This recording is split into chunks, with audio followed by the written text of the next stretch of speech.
My topic for this video project is on the Freedman Cemetery here in Dallas, Texas.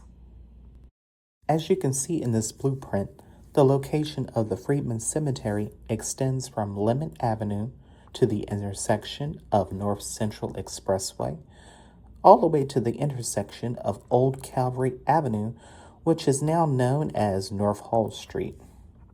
Here is a screenshot from Apple Maps showing the Freedman Cemetery current location and the new construction all around that general area.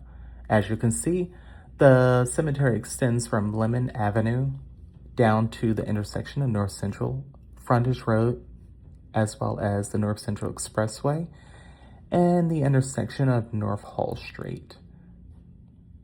The Freedman Cemetery was the main burial ground for African Americans from the year of 1869 to the year 1907, which covered the Reconstruction and the Jim Crow era.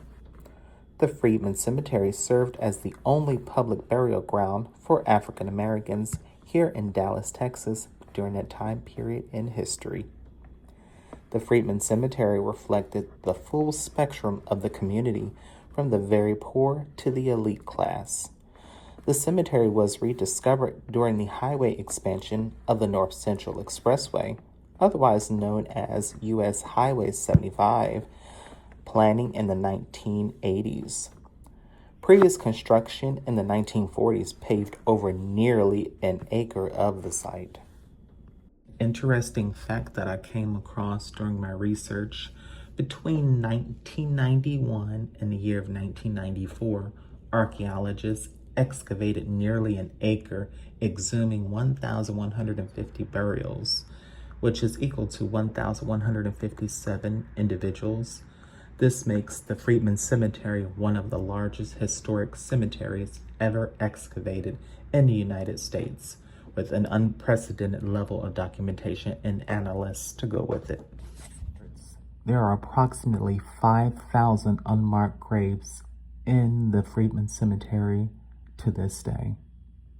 Each burial generated extensive records, about 29 pages per burial, resulting in approximately 33,000 pages of documentation and over 185,000 photographs.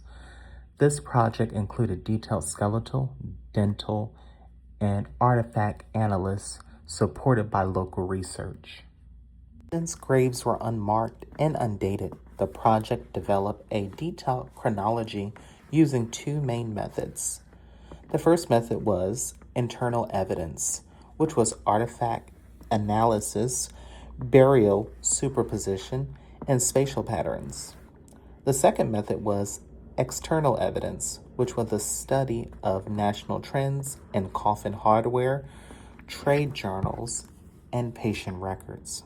As you can see, the Freedman Cemetery project stands out for its scale, depth of analysis, and its contribution to understanding African American history here in Dallas, Texas.